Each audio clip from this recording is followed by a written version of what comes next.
Pensions at FSRA. Today is my 4-year anniversary, so that's the big announcement. Thank you. Such fond memories of starting FSRA. It's been really a beautiful experience.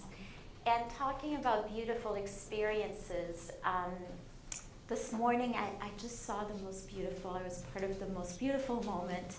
My car desperately needed to be cleaned, so I just parked underground and took it to the car wash. And the man in charge of the car wash was just the kindest person. He was so cheery, so warm, beautiful energy.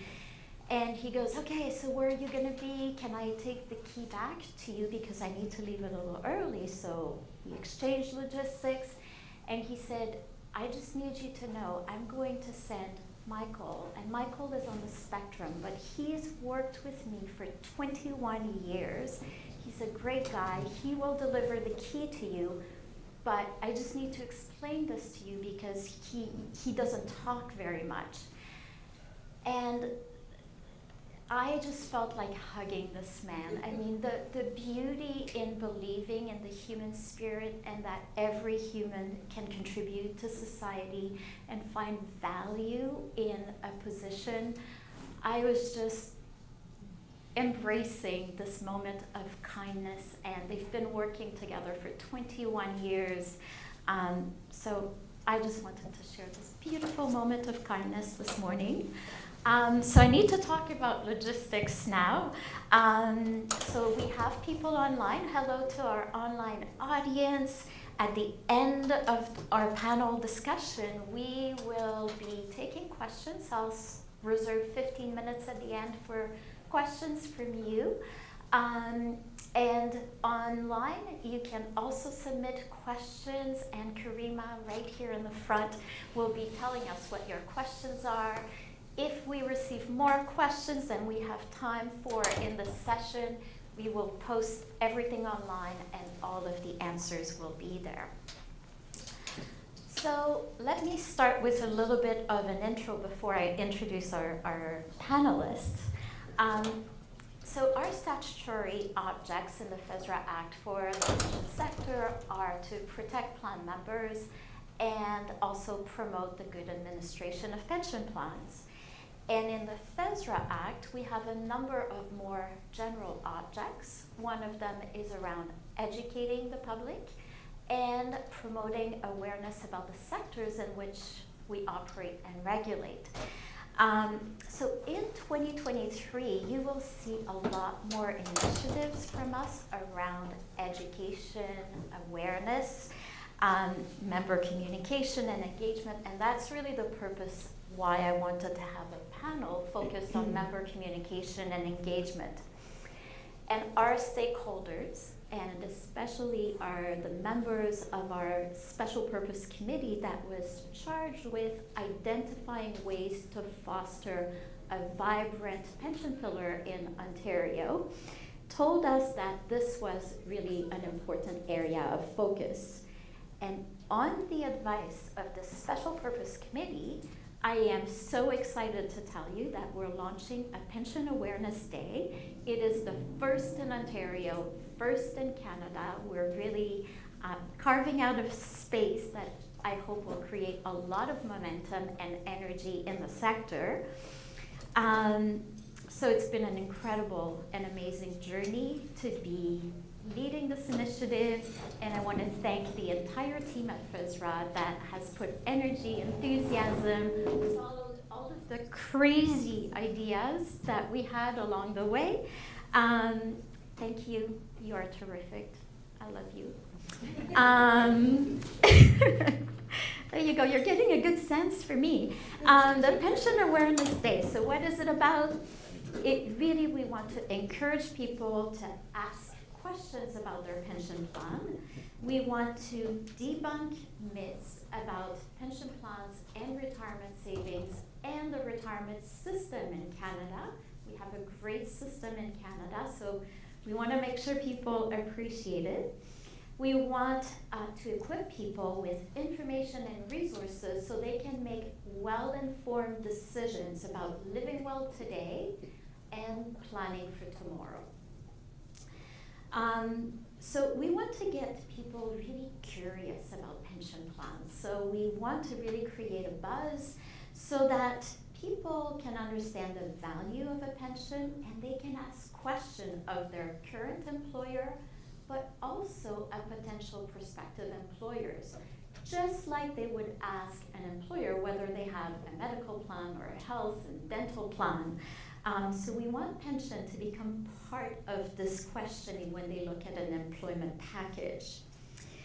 This is launching February 16. I am counting down the days, and as part of the day, we recorded 4 podcasts with pension experts. The podcasts are called Pension Savvy. So I invite you and encourage you to spread the word and listen to the podcast. The podcasts are 25 to 30 minutes each. We will have a new page on our website with a lot of resources and linked and information that is very member focused. There's also a promotional video campaign that will be all over social media, TikTok videos, and the intention with the TikTok videos is really to go and aim at the below age 35. So we really want to engage our youth to start being interested and asking questions. And my oldest daughter is 26. I know. She's 26, and I'm so excited I talk about it with her, right? And she's an entrepreneur. She doesn't work for a company. She owns her business. And it's interesting because when I talk about this initiative and the podcast, she asks the right questions. And they get interested. And that's what I'm hoping to generate, is a really good discussion among our communities and Ontarians. We are also working with our partners in the sector to help us really amplify the messaging and the efforts and spread the word. So we're really connected with a lot of pension plans, organization, the Canadian Institute of Actuaries, to really help us distribute the messaging and reshare our posts. So if you want to be part of it, please connect with us. We welcome the opportunity to share. I will stop here because I can talk about this for 2 days. So let me switch to our panel discussion now. So I am pleased to introduce you to George, Jesusa, and Kim. And what I'm hoping today is to be able to have them convey the value proposition of spending time, energy, and effort in engaging employees, members in their pension plan, and why that's important. So let's kick things off. Maybe you can each tell us a little bit about where you work, the pension plans that you oversee, what makes them unique, and what is your passion? George. Okay, well, my name is George Turpey, and I work at Canada Life, and I'm not part of the Canada Life pension plan, but rather the products that Canada Life delivers to employers across the country. We represent, we have a defined contribution business where there are over 1 million members, over 10,000 employers, and about 60 billion in assets overall. In combined, the plan sponsors that we would work with could be the smallest plan sponsors, whether that's 5-10 lives, or they're the very large companies that you would have all heard of the names. And so you can look out the window and see some of them, I'm sure, from here, especially one, because Canada Life is one of our customers. So that's my area. You asked me, what my passion is, and I think there's a lot of areas. If you ask people at work, what I advocate a lot for right now at work is the accumulation solutions. I'm spending a lot of time on that, but the real passion, why I love the job that we have, is we are delivering products that are really good and beneficial for the plan members, for the customers, the end customers in the product. And so that makes you feel good at work. You feel good because you're coming into work and you're building or selling or something that's productive for customers, as opposed to, you know, I'm sure there are some areas where you kind of can produce some kind of junk and try to sell it to people. We're not, like, because we feel so good about what we're doing, that's what makes it easy to be passionate about what we do. Lovely. How about you, Jasusa? Hi, I'm Jasusa. I am the VP of Member Experience for OP Trust. OP Trust launched in 1995. We have over 100,000 members and pensioners, and the plan is for the members that are OPSI represented and work for the Government of Ontario. We also have some agencies, boards, and commissions. And interestingly, a few years ago, we also launched another schedule of benefits called OP Trust Select. It is a plan for the charitable and nonprofit sector. So we were quite proud of that because that's something that is very unusual for these employees to have access to a pension. And an interesting fact on that is that 3/4 of the membership are female. And we know in reading the news that traditionally females are not as prepared as the males when it comes to retirement. So that's probably something that really resonates, I think, with us at OP Trust. We're quite excited about that schedule of benefits and being able to offer that to that segment of Ontario. What am I passionate about? This exact topic. I think that if you have been in our industry, we love to throw around all kinds of very confusing pension lingo. And I'm quite passionate about helping our members to understand that it's actually not that scary. It's actually not that intimidating. And it's really, really important if we can communicate and get past all of the lingo, then I think members will understand that they have an amazing benefit that they're a part of. So I'm very passionate about that subject. Wonderful, thank you.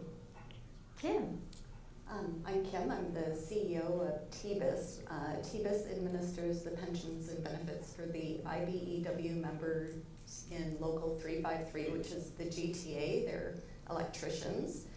And what's interesting about our members is that they have a highly mobile workforce. They could work for dozens of employers over their career. And their pension plan is referred to as multi-employer pension plan, also known as a target benefit plan. So these plans are not guaranteed by the pension guarantee fund. They are susceptible to reduction. Now, our plan's never seen a reduction for pensions in pay, and we hope that that never happens. But that takes a special kind of communication. You know, we need members to understand the kind of pension plan they're in. Their neighbors or their friends might belong to a pension plan that is a public service pension plan, guaranteed. They never have to worry that what they see on their statement is on their statement. They're in a highly mobile workforce where you don't have an actual steady employer throughout your career. We're unable to do that. So they negotiate contribution levels, and the employers really have no other obligations to the plan, and that's why it has that ability to adjust benefits downward, because there's no other levers to do that. So, and what I'm passionate about is really making sure, to the best of my abilities, that our staff and our members and our stakeholders have confidence and trust and understand how their pension plan works. Yeah, and I think you're highlighting, the three of you, is what we hear about in pension is each plan is unique, each plan has their own characteristics, and that calls for a little bit of a different strategy. So we've got George, where you're focusing more on DC type arrangements, retirement savings, Jasusa in a large public sector plans, and Kim with a multi-employer plan where benefits are basically negotiated in the contract. So tell me a little bit more about segmenting and customizing the engagement strategy for your plan specifically. So what are the unique characteristics about your plan, and how are you approaching developing an engagement strategy that will be effective for your constituents? George. Sure. Well, segmenting is obviously, very important for communicating with members. I mean, one of the things one of the advantages of defined DC plans is that there's a lot of flexibility to kind of adjust the plan to suit each individual characteristic. But in order to do that, you have to be able to, be engaged. You have to be able to recognize the information that you've got. And we know that all of our audiences are going to be receptive for different messages at different times in their lives. I mean, demographics is an obvious consideration. So we do have targeted messages. When people are 55 to 70 years old, they get messages that are more focused on approaching or in retirement, and how do you use your money to fund a retirement income. When people are early in their careers or much younger, they're going to get messages that really talk about the importance of starting to save early, the value of compounding investments. And then in the middle, between 35 and 55, say, you're going to have people who may or may not have started early, who even when they started, they probably didn't know where they were going to be 10 years, 15 years, 20 years later. Are they on track? How do they adjust their plan for where they need to be? And just reminding them of the importance, because they might be starting to, I don't know when this actually happens, but they might start to no longer be responsible for their children's finances. They might be finishing paying off their mortgage, and they can really focus on planning for retirement. And one other element that I do want to add to this is, because our plans are so different, because we have employers that might be small employers that have a lot of turnover in employees. We'll have others that have different levels of turnover. We have different kinds of members as well, and so we have to make sure that our communications are tailored for the type of employer and the type of employee with those employers at all times. So, I mean, I could of course go on, but I know we only have a little bit of time. So. Thank you. D'Souza. So you've talked about having a high concentration of women.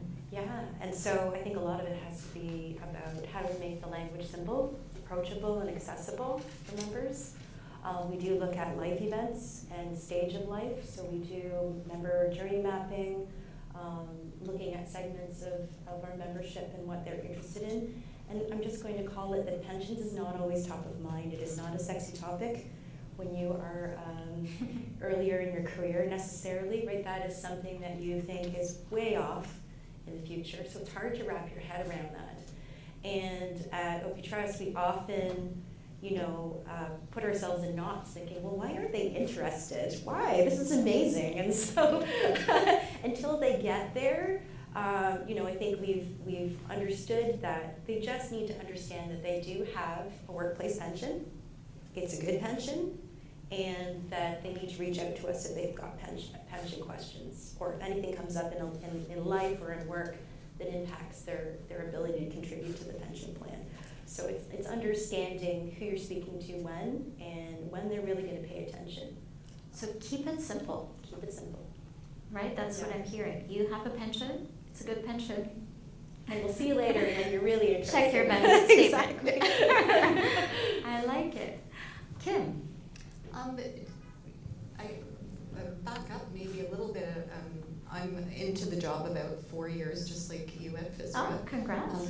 Thank you. And when I first got there really was no communications person.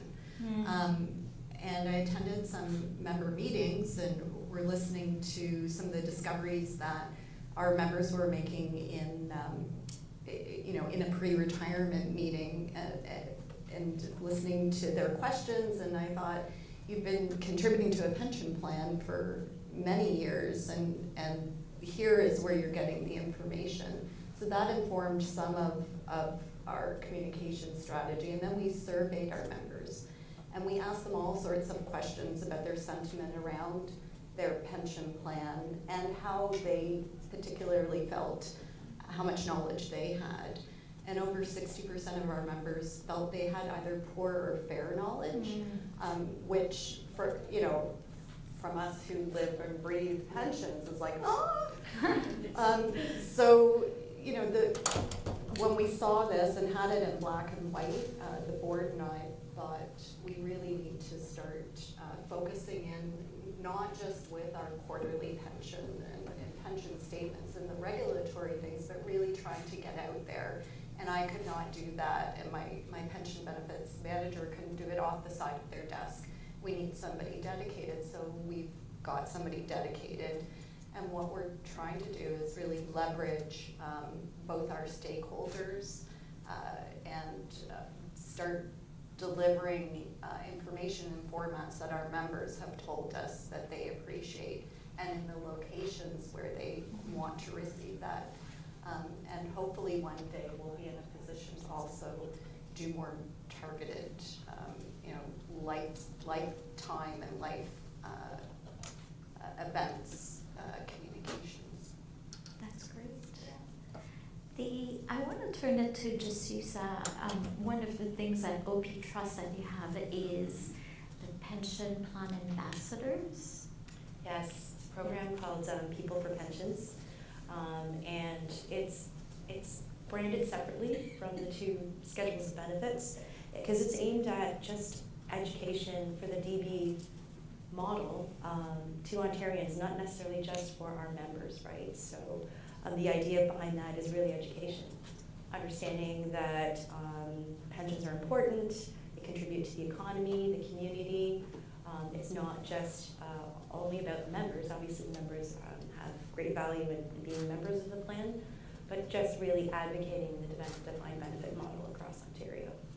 And these are regular employees that just volunteer to become pension plan ambassadors, right? Correct. Yeah. So you can sign up, and our very talented communications folks do send out educational information. And it's general, right? It's not specific to OP Trust, but just understanding retirement, understanding the various things you need to think about in retirement, and saving early, all of those lovely things that we want people to really be aware of.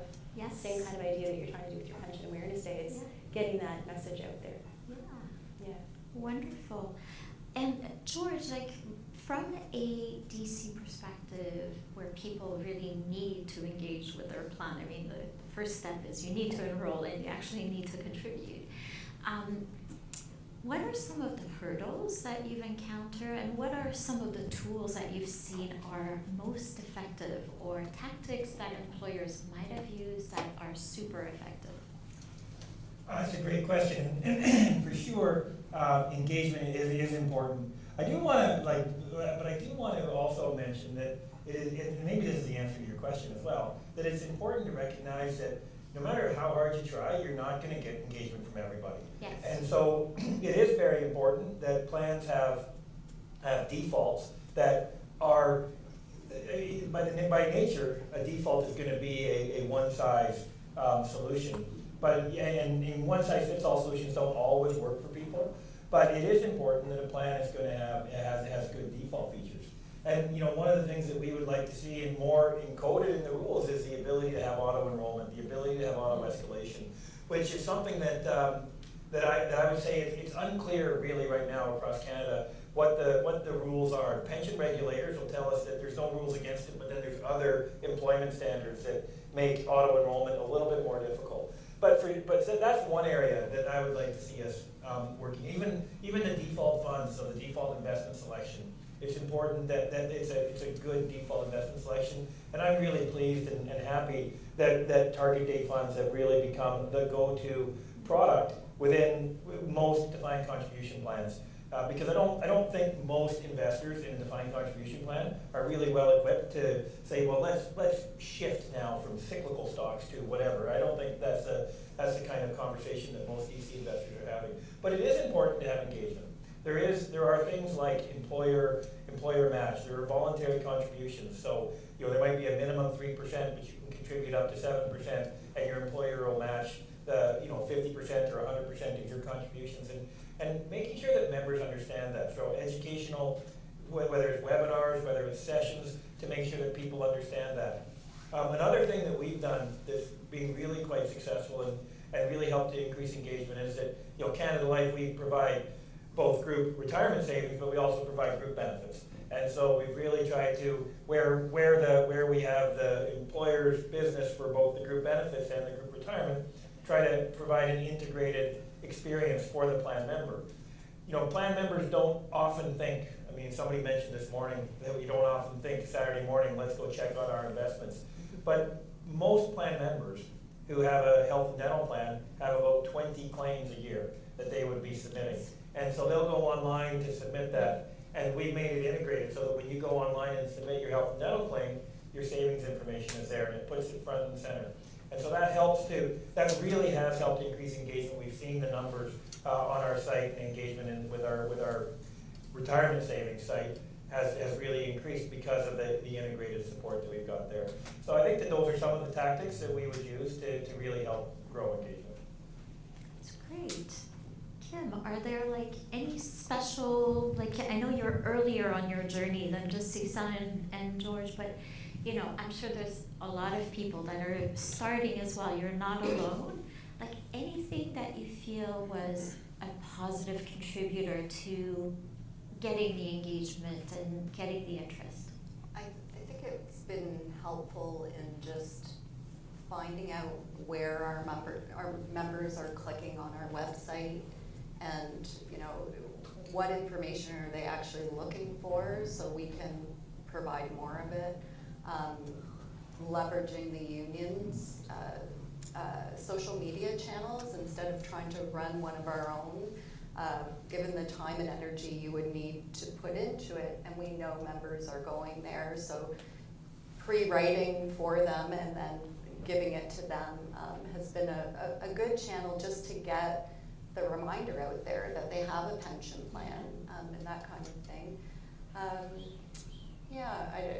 And again, I think just asking them when you have the opportunity, when you've got on the phone, tracking inquiries and understanding what they're interested in, so you can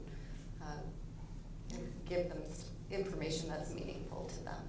Yes, so both of you, George and you, are highlighting the power of data analysis and evidence-based and linking everything back to the prioritizing the communication efforts. I'm just wondering if I can turn it over to our audience to see if there are any questions from our online participants or any questions from the audience. Yes? My name is Murli Narayan. I work with people on advising and helping them to invest and so on. One question I have for the panelists is what is an average size of pension or retirement benefit a person is getting? I always find it like when I talk to people, they say that, oh, I have a pension from my work, so I don't want to even hear about retirement. So what is that average size of pension fund can deliver? And I always feel that it is not adequate for their retirement, whatever amount they are getting, but they should be at least aware of it. So part of the communication, can we also make that you need to look at really how much are they getting, and just by having a pension doesn't really probably suffice that. I'll start, but I'm not going to answer the question exactly because I don't have the answer exactly, but I do have some answers. And just in case there are people listening online, and you might not have picked it up on the microphone, the question is around what is the average pension, and how do people understand what it is that they're, this isn't what I'm going to answer anyway, but how do people understand what the, how that pension is going to help them when they're in retirement. And so I think it's a great question. I think it's a great question in particular for defined contribution plans. Now for us, it's very difficult to say what the average pension is because we are a record keeper. Somebody might be with an employer for 10 years and they might be with another employer for 10 years, and we'll have the pension for the 10 years that they're with the employer that's our customer. So we couldn't tell you what the average pension is, but helping people understand how their balances translate into a pension is very important for us. People will take a look online, and a defined contribution tends to look like an accumulation or a savings account. You'll look online and say, I have $150,000, I have $200,000. And a lot of people will look at $200,000 and think, I have a lot of money. But you don't really recognize that $200,000 is not a huge pension. It's not bad. Like, don't get me wrong. It would be nice to have.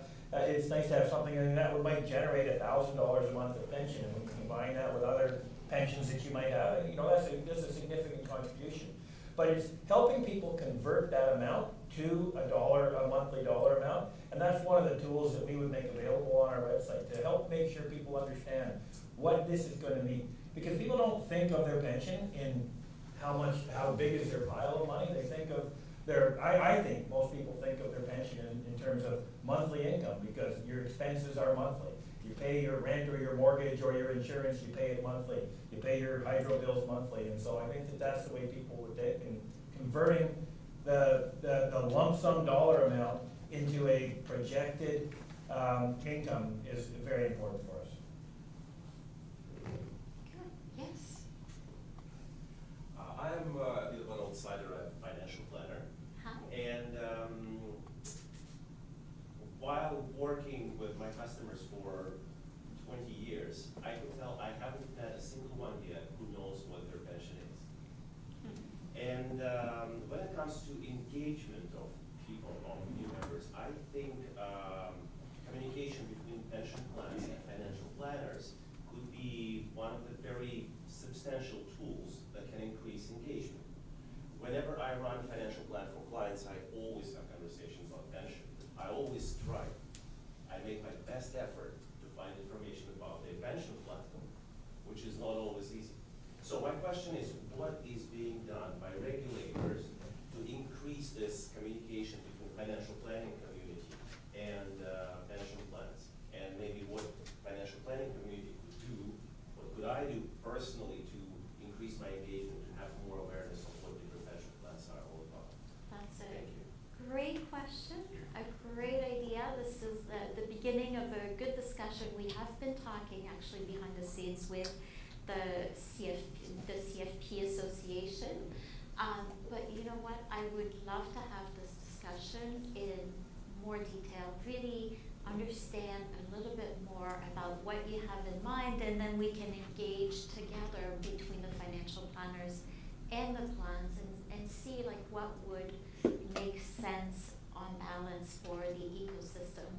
So, great idea. Let's connect after. All right. Oh, yes. I think I can address. He was my lunchmate.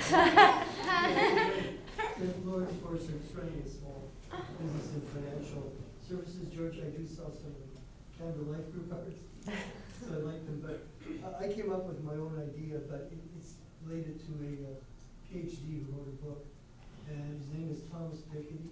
Wrote the book Capital in the 21st Century, which was kind of tongue-in-cheek of Das Kapital. But at any rate, he liked to illustrate some of these concepts with stories, like in French literature. Yeah. So in the 1860s, this guy wants to marry this girl because her father is a lawyer and has $1 million livres. So I guess equivalent to $1 million with an interest rate of 5%. If they get married happily, live happily ever after, they can live on 50,000 livres, like per year. So what I'm trying, I illustrate that story when talking to some of my clients. You know, this thing of I had $1 million from our group. So, but the thing is, it's very important to understand that $1 million. And Piketty and his team looked at investments going back 150 years. I was shocked. The average return was about 5%. So therefore, you say to clients, look, plan to have $1 million. And by coincidence, the RIF minimum is like 5.23% or whatever. Mm-hmm. People understand it. I'm gonna try to save for $1 million. I've got 20 years. The thing is, we all know in this room, probably with inflation, in 20 years' time, you need $2 million.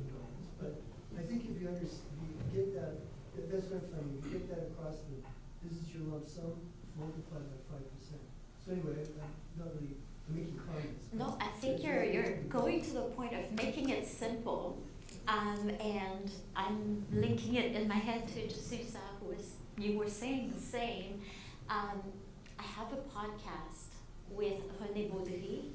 David and Karima have listened to it. So the podcast with René, he goes simple too. So I encourage you to listen to it. But I think that's the challenge, that we, this sector has a lot of technical people in it. We're actuaries and lawyers and trustees, and we need to find a way to really simplify and make it in bite size so that it resonates and we can engage people in the conversation. conversation and how important it is to start early.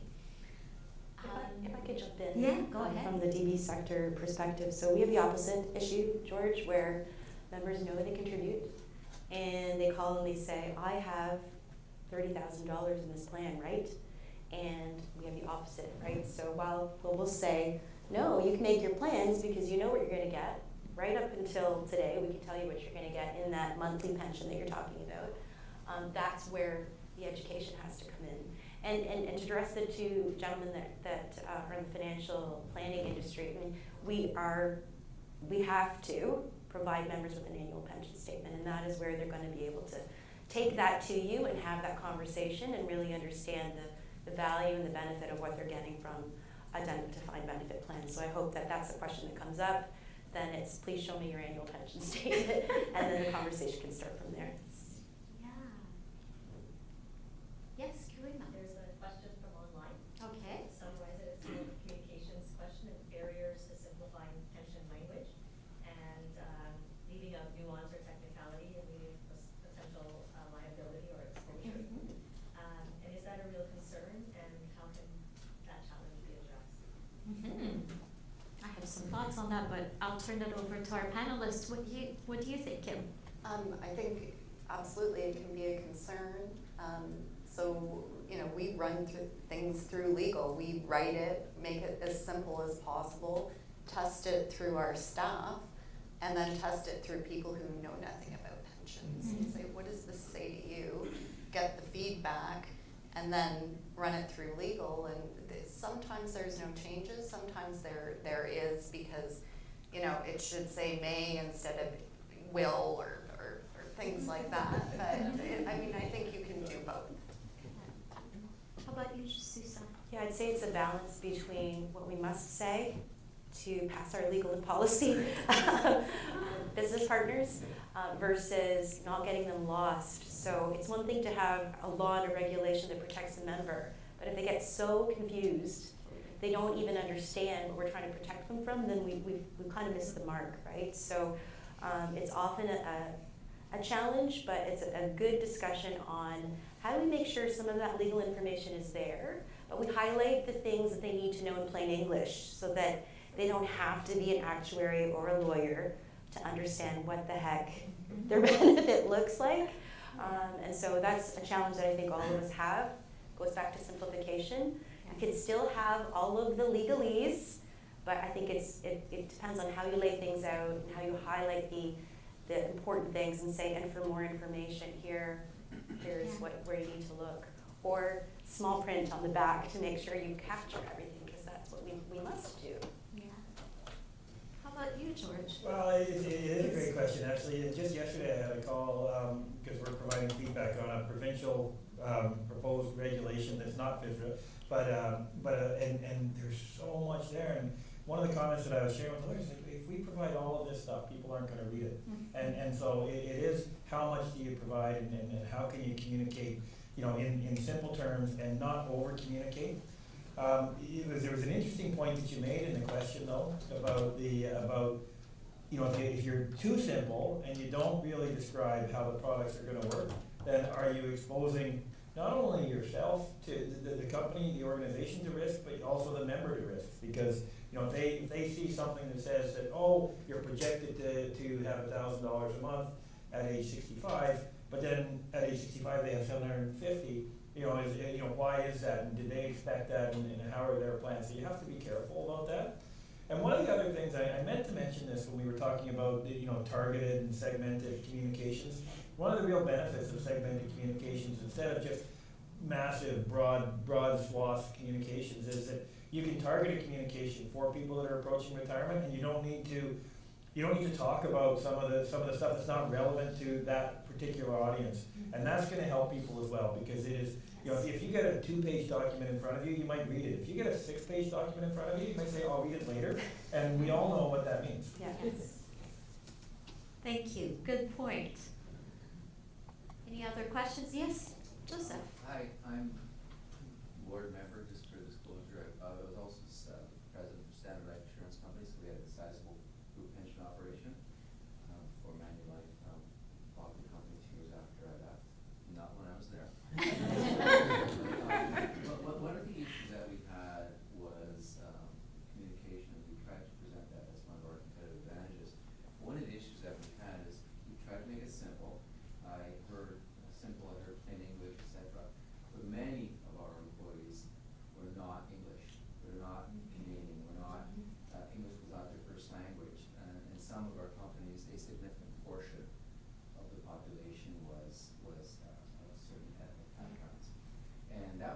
challenge to communicate to them, whether to pick up enrollment programs, et cetera, to understand what pensions. Some of them came from countries that they didn't trust their employers, they didn't trust the government plans, et cetera. That was a huge challenge, and they would take the information, sometimes they would just give them to their 11, 12-year-old kids to read, say, what is this, like we used to do. I'm Italian, so I used to do that for my parents when my dad came home with his pension class. So that was always a challenge. Is that still a challenge today? Have you guys addressed it since I left the industry 10 years ago? And what are you doing about it? Great question. It goes to diversity. Yes, Kim? It is a challenge still today. We have a very diverse membership, multiple languages, and our staff speak multiple languages. So we have a very diverse, small workforce, but within the 15 people we have, we probably cover off 10 languages, which I think is pretty impressive. So there's that. One of the things, and we haven't done it, and we haven't talked to legal about it, and if legal is in the FSRA exchange, don't worry, I'll talk to you first, but we're toying with the idea of, with disclaimers and things like that, but translating some documents, some key, simple documents into some of the more predominant languages within our member population. That's great. I would love to say we've solved this problem, but we have not Yes, either. yes, So we do have very similar, we have some staff that can read and communicate in various languages. But really, it does come down to, as you had said, hopefully a family member, a trusted family member that speaks the language will call and give us permission to speak and translate for us and walk people through what that looks like. This is the beauty of being in Toronto and in Canada, and that it is a challenge that continues. And I'll add a couple of remarks. First, thanks for asking the question, because I think my answer might sound like a commercial. It's not meant to be, but that's something that in Canada Life we take. We have customers all over the country and from all sorts of different backgrounds, and it is difficult. It's difficult to keep up. I mean, it's difficult to get everything in French and English, which we by statute we have to have everything in French and English, and so that can be challenging. But we also, and it kind of gives me a chance to talk about, there's many different ways of engaging with plan members, whether it's digital, whether it's written. We also try to make sure that we have the ability for plan members to call in and speak to a person. And so we have this one role, the health and wealth consultant, where all plan members have the ability to call in and get personalized advice on their retirement plans. And in that particular area, we've got now 32 languages, I think, covered. In fact, and we got our first, I don't know how to do this over the phone, but we got, I'm sure I know how to. We hired our first person who speaks American Sign Language, who can communicate with plan members that way. And so that's helpful. Now that's going to be it's not going to be necessarily easy to maintain, and it doesn't answer every question, because we don't send out client statements in 30 different languages. But having the ability for plan members to get support in the language of their choice is very important. Well, I love the question. From our end, in the Pension Awareness Day, this is the very first campaign at FSRA where we're investing in multicultural ads. Karima, I don't know how many languages, can't remember, but Exactly, but there are a number of languages, but it speaks also, Joseph, to the ESG priorities, and so we're refreshing the strategy for the board. Our board member is giving us some ideas. I think this is a really important component going forward, so thank you for saying that. Any other final question? One more. Yes? one more online, if there's.